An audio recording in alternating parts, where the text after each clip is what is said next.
경찰은 한 노숙자를 도우려다 충격적인 사실을 마주하게 됩니다. 그는 수년 전 자신의 친동생을 살해하고 암매장한 도주범이었습니다. 하지만 이 사건의 시작은 단순한 살인이 아니라 가족 윤리가 무너진 집안에서 비롯되었습니다. 2021년 1월 14일 중국 광동성 동관시 파출소 경찰은 순찰 중 허름한 옷차림에 백발이 성성한 한 노숙자를 발견하고 상태를 확인했습니다.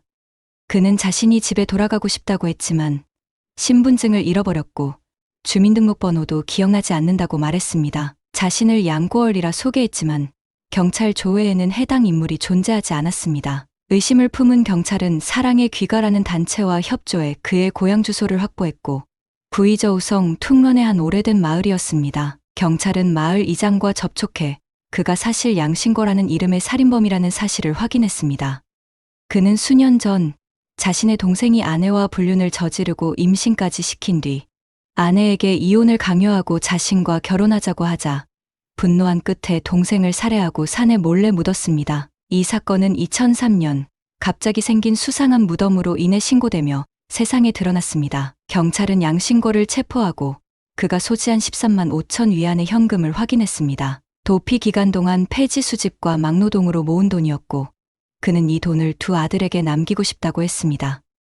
마지막으로 아이들을 본 건 2003년이 마지막이었다고 했으며 그동안 자신이 아버지로서 아무것도 해주지 못했던 것에 대해 깊은 미안함을 토로했습니다. 경찰은 의문의 무덤을 확인하기 위해 기술 인력을 투입했습니다. 외딴 산비탈에 위치한 작은 흙무덤은 잡초로 덮여 있었고 인위적인 흔적이 뚜렷했습니다. 유해 훼손을 우려한 현장 요원은 맨손으로 조심스럽게 흙을 파냈고 결박된 채 웅크린 자세로 묻힌 시신이 드러났습니다. 시신은 골절 흔적이 있었고 손은 사후 절단, 발은 생전 절단된 것으로 보였습니다. 이는 생전과 사후 모두 심한 폭력에 노출된 명백한 타살 정황이었습니다. 또한 시신 아래에서는 밧줄이 감긴 나무 막대기가 발견되었으며 경찰은 이를 시신 운반 도구로 추정했습니다.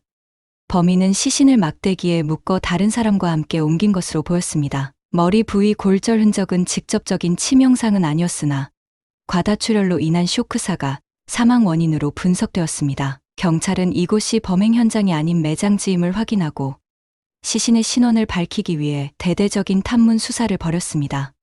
곧 마을 주민의 증언을 통해 피해자가 양용신이라는 사실을 확인했고 그의 형수는 남편 양신거가 범인이라고 진술했습니다. 양신거는 범행 직후 마을을 떠나 잠적했고 당시의 열악한 수사 환경과 그의 철저한 도피로 인해 경찰은 오랫동안 그를 찾지 못했습니다. 그러다 2021년 1월 14일 동관의 버스 정류장에서 노숙 중이던 양신거가 경찰에 의해 신분이 확인되며 마침내 귀주 경찰에 인계되었습니다. 양신거의 자백에 따르면 그는 동생 양용신을 누구보다 아꼈지만 한편으론 그가 철들지 못한 것에 대해 깊은 실망과 분노를 느꼈습니다.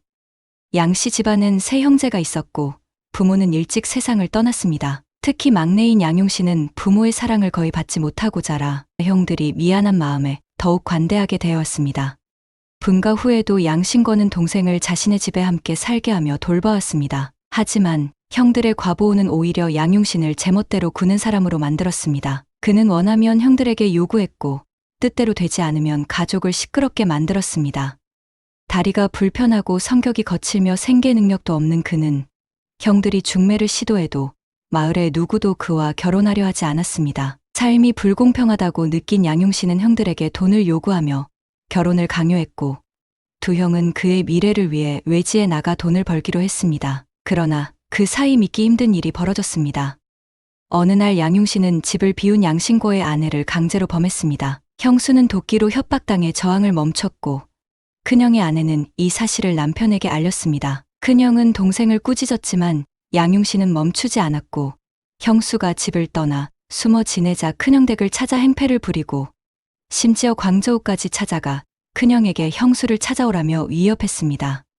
결국 형수가 집으로 돌아오자 양용신은 집착을 멈추고 고향으로 돌아왔습니다. 이 일은 명백한 성폭행이었지만 가족의 체면을 중시한 형수와 큰형은 신고하지 않았고 양용신은 아이를 해치겠다 협박하며 형수를 억지로 붙잡아 사실상 부부처럼 살기 시작했습니다. 2003년 설을 앞두고 양신고의 아내는 자신이 임신한 사실을 알게 되었습니다. 충격 속에서 그는 결국 남편에게 전화를 걸어 자신과 양용신 사이에 있었던 일을 모두 털어놓았습니다.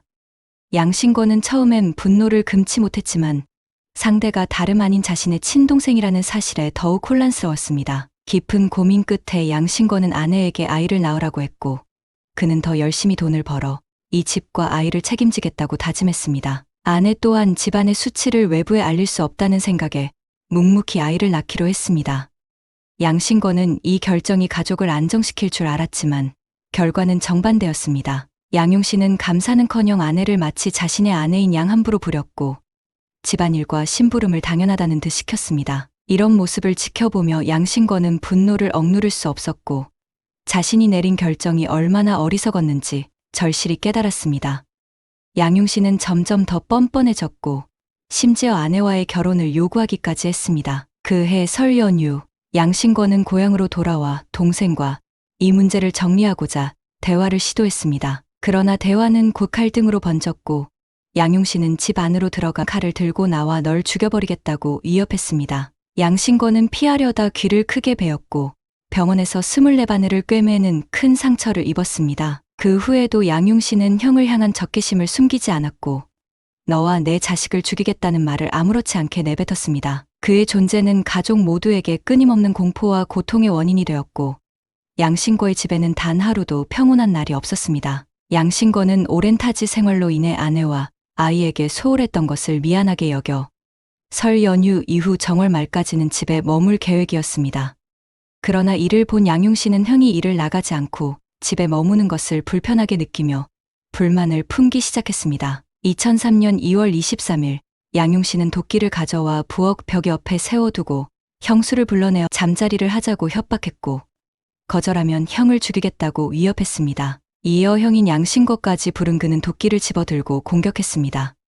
순간 분노가 폭발한 양신권은 도끼를 빼앗아 양용신의 다리를 가격했고 양용신은 부상을 입고 마당을 지나 논밭으로 도망쳤습니다. 쓰러진 양용신은 여전히 욕설을 퍼부었고 격분한 양신권은 돌을 들어 동생의 머리를 2차례 가격했습니다. 양용신이 숨을 거두자 양신권은 손발을 묶어 나무막대에 고정한 후 아내와 함께 시신을 외진 산비탈에 묻었습니다. 이후 양신권은 마을을 떠나 도피 생활에 들어갔고 검거후 가족들은 그의 행동이 정당방위라고 주장했습니다. 실제로 초반 도끼를 뺏어 반격한 행동은 정당방위로 인정되었지만 도망친 동생을 따라가 돌로 머리를 가격한 행위는 과잉방위 또는 고의적 살인으로 판단되었습니다. 결국 양신권은 징역 13년형을 선고받았습니다.